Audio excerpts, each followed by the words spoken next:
فرمان مصطفیٰ صلی اللہ علیہ وآلہ وسلم۔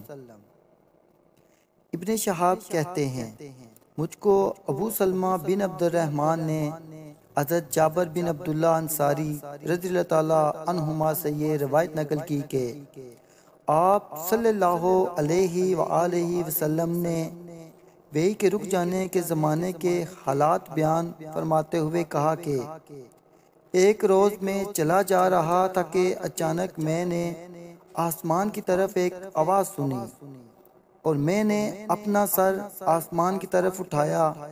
کیا دیکھتا ہوں کہ وہی فرشتہ جو میرے پاس غار حرا میں آیا تھا وہ آسمان و زمین کے بیچ میں ایک کرسی پر بیٹھا ہوا ہے۔ میں اس سے ڈر گیا اور گھر آنے پر میں نے پھر کمبل اوڑھنے کی خواہش ظاہر کی۔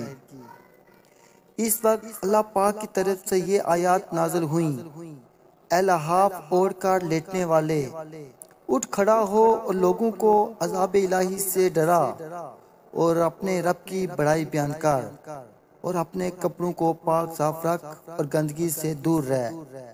اس کے بعد وحی تیزی کے ساتھ پہ در پہ آنے لگی۔